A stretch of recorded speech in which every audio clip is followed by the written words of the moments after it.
Hello everybody, my name is Alan from Sauber-Lab and today will be another video about the project that I'm building my server.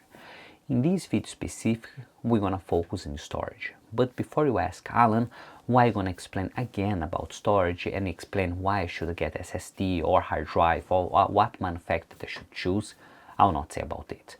What I'm gonna focus specifically in this video is how much storage do you need. This because I start to plan what's the size of the hard drive that I'm gonna buy and how many hard drives that I need to buy, and I started to come for a problem.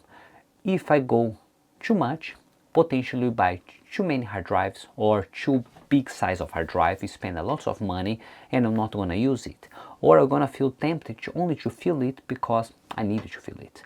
Also, if I go for really small hard drive and get some less hard drives, potentially I'm gonna save money, but I can go for a problem that after 1 or 2 years will be not enough and that I need to buy more. So in this video we're gonna explain a little bit more and try to help you to plan how much storage that you're gonna do.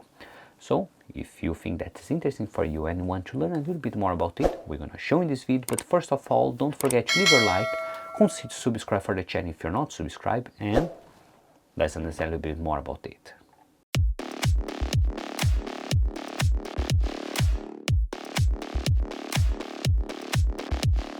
As I told in this video, we're gonna focus a little bit more about storage.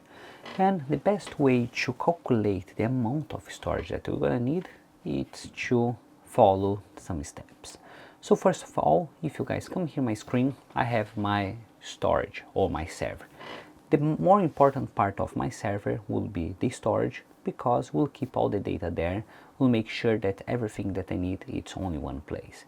This reason that we need to understand how much storage or what we need to have in mind in order to choose the best storage or best option or best size of storage that I need.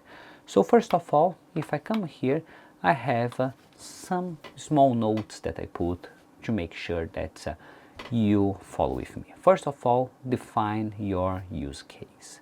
Why you're gonna use, or what's the reason that you're gonna use this NAS. First of all, your NAS will be only for backup files.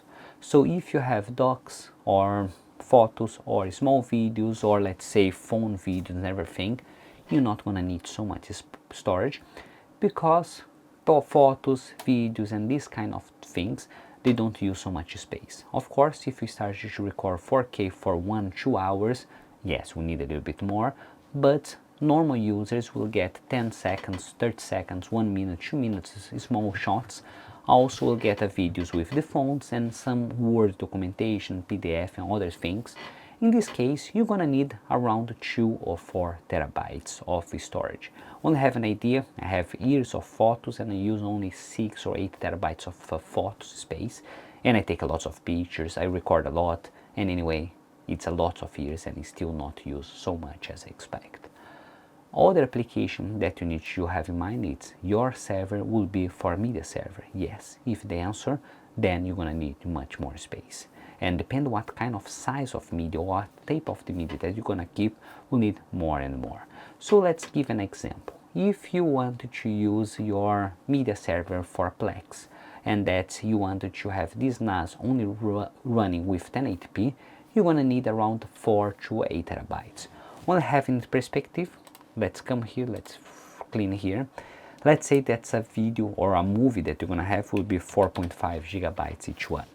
4 terabytes will be 4,000 gigabytes. If I divide for 4.5, will give me around 890 videos in 4 terabytes. If you go for 8 terabytes, will be double. Unless you wanted to keep the movies forever, 900 will be more than enough for you, keep for a period of time, clean and continue on. But the problem comes if you start to keep a 4K storage. Why I say that the problem is coming? Instead of you have a video or a movie that's only use 4.5 gigabytes, they will have a movies that use 45, 50, 100, 150 gigabytes of storage, and it's take a lot of space, and that your storage will start shrink because you use at least 10 times more, and that's instead of you have 880 only movies using this system. So have this one in mind, but you still have the option, but you need to have more storage. In this case, you're gonna need around 8 to 20 terabytes. And then also depend if you want to use your server for recording. So let's say that you have a camera and you want to record and you want to keep this data, and this data will keep for at least 1 month in HD. You're gonna need to have 1 or 2 terabytes per camera. If you use a camera that is big size, let's say 4 megabytes or either bigger, 4K, 8K, you're gonna need to have more space. But as a pinch, let's say 1 to 2 terabytes per camera. If you have 4 cameras, you're gonna need at least 4 to 8 terabytes only to keep this storage. I don't say that's the best option to use your NAS to keep your videos, because one of NVR, it's quite cheap, and that you can have a dedicated hard drive only to run with those. In my case, I decided to do it. I bought my cameras, I bought an NVR, and that everything record one place, and I know that that one, my data is there.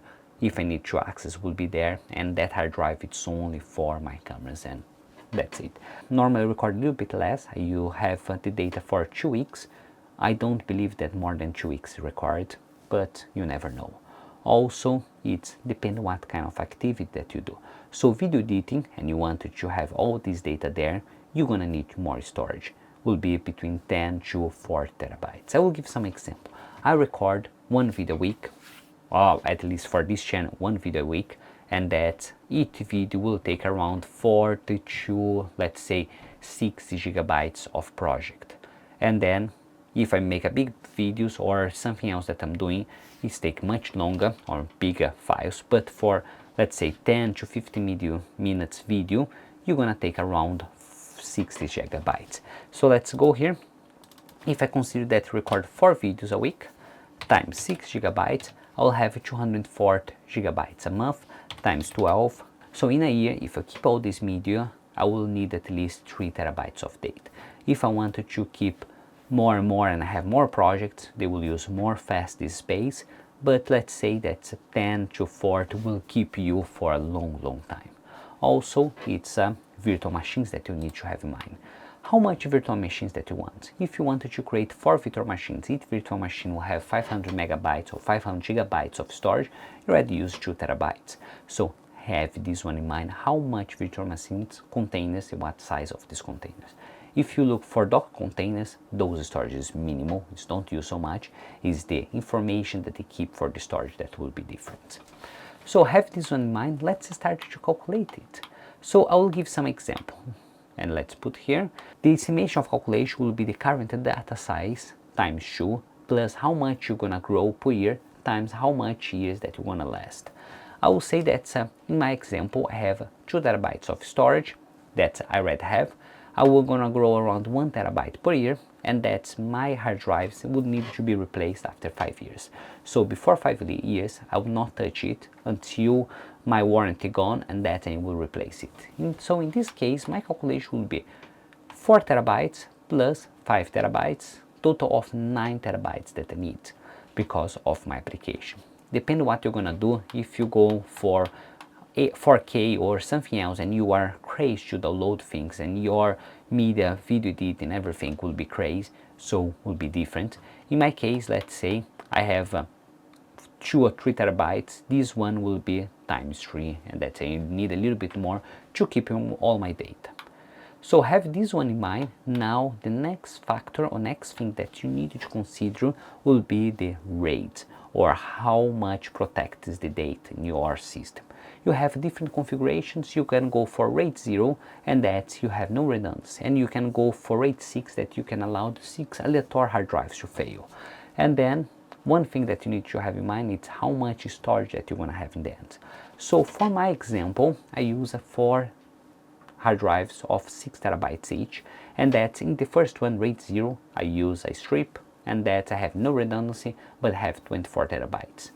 Yes, if any hard drive fail, all my data is gone. I don't have any information, and that's it. You can create something different, look like a merge FS or merge USBs or everything that will simulate the different hard drives, and that will make only one pool. But the problem for it is, if one of the hard drives fail, your data is still compromised.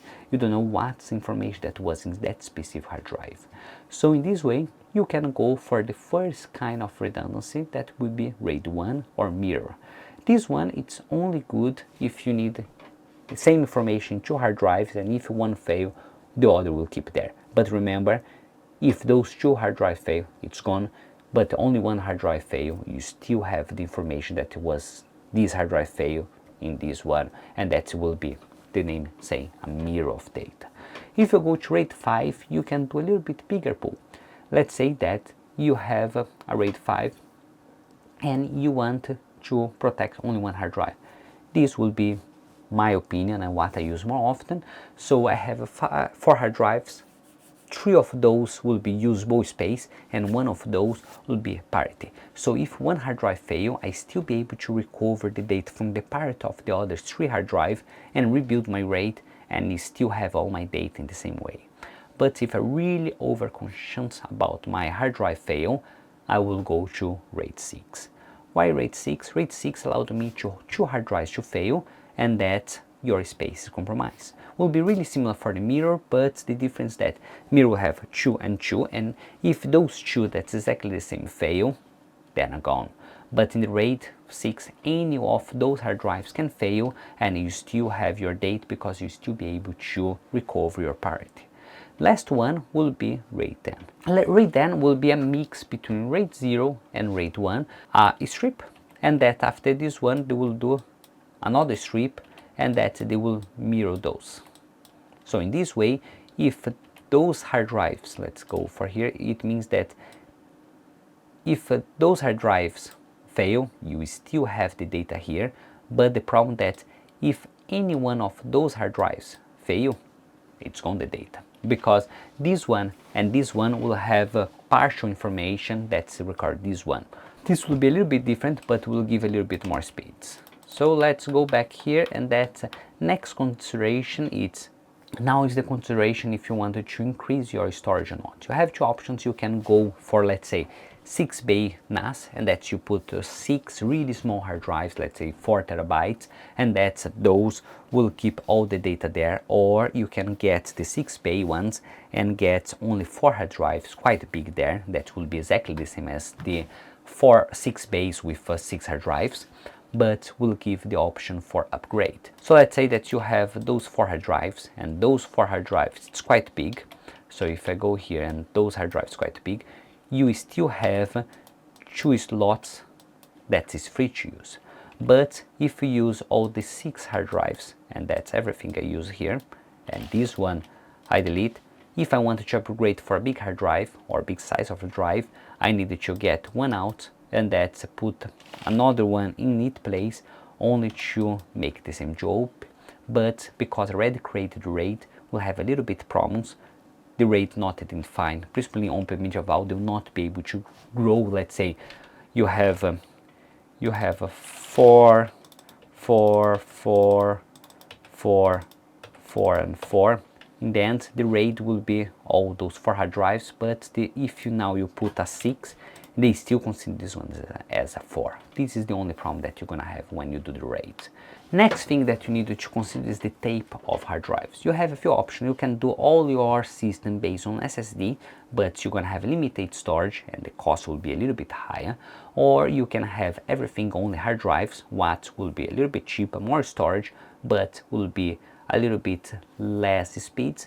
And in the end, you can do a hybrid system. You can mix between SSDs to make cache, principally for read and write. What information first will come here, write the information my SSD, and after this one they will go for my normal hard drive.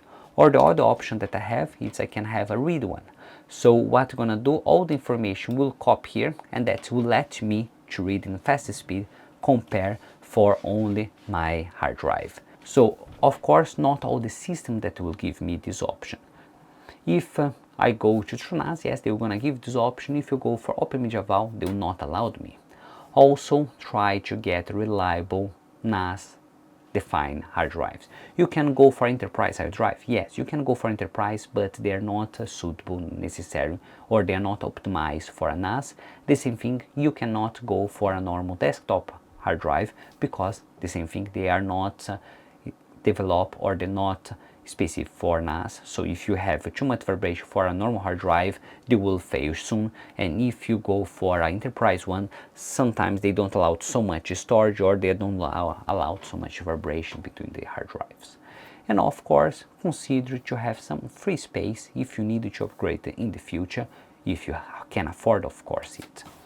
And the considerations that you need to have, or the final checklist: calculate how much storage that you're going to need for the future, what's your future plans, what's your current use, and how much you think that you're going to use in the future. Plan your redundancy, plan what kind of RAID that you're going to use, choose a NAS disk or a properly hard drive dedicated for it, leave some room for increase in the futures, choose the correct OS that allowed you to do your application. Let's say if you want to use OpenMediaVAL, they will not allow you necessary to do a read and write cache, but I know that TrueNAS will allow you and will support it quite well. And in the end, try to plan your budget. Don't go so high in the storage and that you're gonna have too much space but you're not gonna use it, and not go too low for you need to upgrade again. So in this way we arrive at the end of the video. I hope that you guys liked the video. If you liked the video and you think that it was interesting, please don't forget to leave your like, consider subscribe for the channel if you don't subscribe yet, and see you next time.